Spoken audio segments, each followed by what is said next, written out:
नमस्कार, मैं हूं आपके साथ कविता राणा। महाकुंभ को खत्म हुए एक हफ्ता बीत चुका है। मानवता का सबसे बड़ा जमावड़ा वापसी कर चुका है।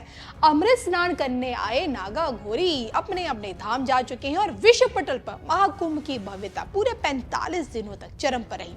दुनिया में शायद कोई ऐसा देश छूटा हो जिसने गूगल पर महाकुंभ को लेकर अपनी दिलचस्पी ना दिखाई हो। महाशिवरात्रि के मौके पर योगी बाबा के नेतृत्व में महाकुंभ पूरी तरह से संपन्न हुआ और अब जब फीडबैक देने का समय आया है तो ऐसे में जिन लोगों ने योगी की व्यवस्थाओं पर सवाल उठाए, जिन्होंने दावा किया था कि कुंभ में डुबकी देश की गरीबी को नहीं मिटा सकती है, जिन्होंने महाकुंभ हादसे का जिम्मेदार योगी बाबा को ठहराया और जिन्होंने त्रिवेणी के जल पर भी संदेह किया था, इन्हीं आरोपों के बीच जिन विघटनकारी ताकतों ने योगी पर कीचड़ उछालने का भरपूर प्रयास किया, ऐसे लोगों की औकात आचार्य महामंडलेश्वर कैलाशानंद गिरी महाराज ने दिखाई और वो भी फीडबैक देकर।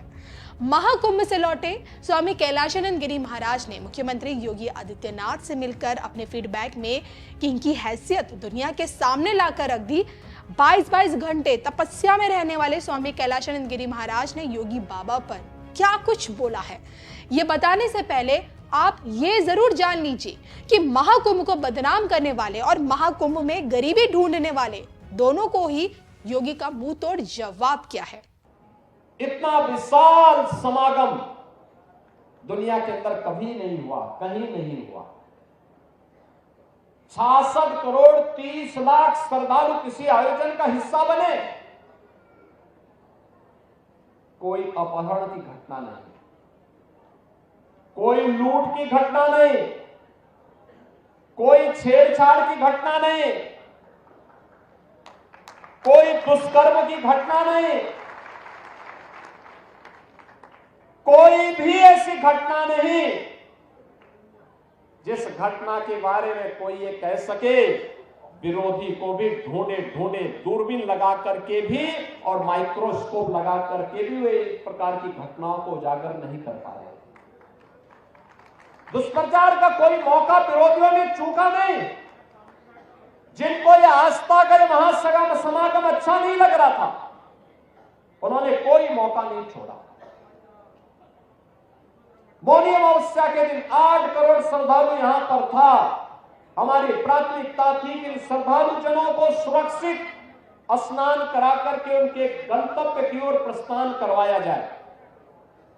क्या संगम पे, क्या ऐरावत घाट पर, क्या गंगा जी के किसी भी घाट पर, क्या रेलवे स्टेशन पर, क्या बस स्टेशन पर, क्या अगल बगल के जनपदों में इतना बड़ा समागम प्रयागराज आने की लिए तत्पर दिखाई दे रहा था। लेकिन विरोधी और विपक्षी लगातार दुष्प्रचार कर रहे थे, बदनाम कर रहे थे, अपमानित करने की भाषा का उपयोग कर रहे थे।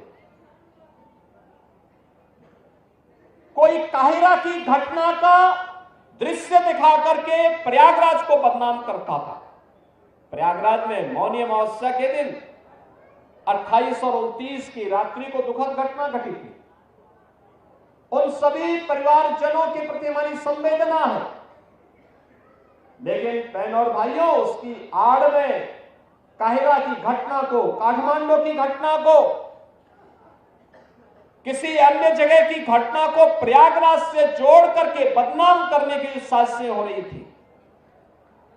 मुझे लगता है कि जनता जनार्दन ने एक सिरे से उन्हें खारिज करके प्रयागराज महाकुंभ में आकर के साबित किया कि नहीं, तुम्हारे दुष्प्रचार में अब नहीं आएंगे। सनातन का ध्वजा अब कभी झुकने वाली नहीं है।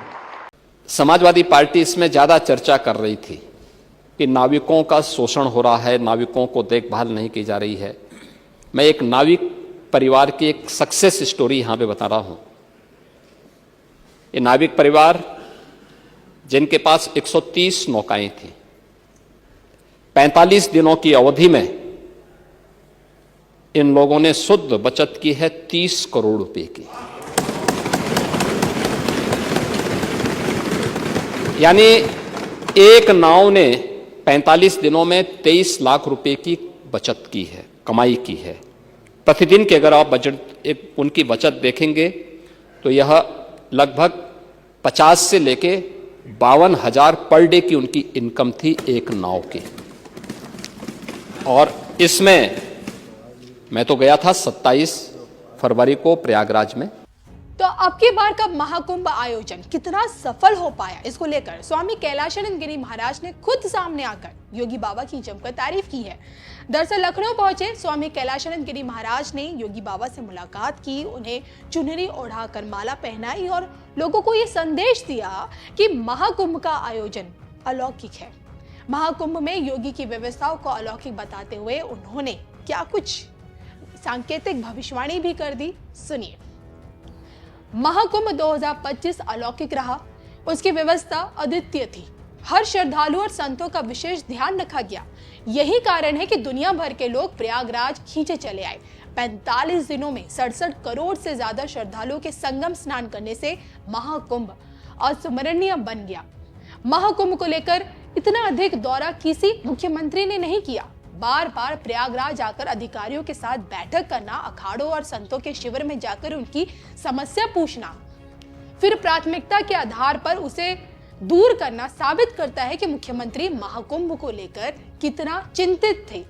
तो महाकुंभ मेले को लेकर कैलाशानंद महाराज जी पूरे 45 दिनों तक प्रयागराज में रहे और जमीनी स्तर की हकीकत से वो अच्छे तरह से अवगत है। और उन्हीं के शरण में एप्पल के सह संस्थापक स्टीव जॉब्स की पत्नी लॉरेन पावेल दिखी।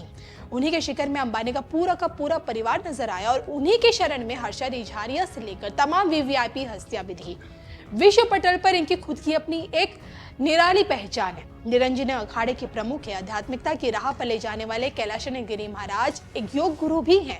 हिंदी, अंग्रेजी और संस्कृत के जानकार तो हैं ही, साथ ही साथ सोचिए पुराण उपनिषदों के भी सबसे बड़े ज्ञाता हैं। और शायद यही कारण है कि स्वामी कैलाशानंद गिरी महाराज द्वारा बोली गई हर एक बात को दुनिया कान लगाकर सुनती है।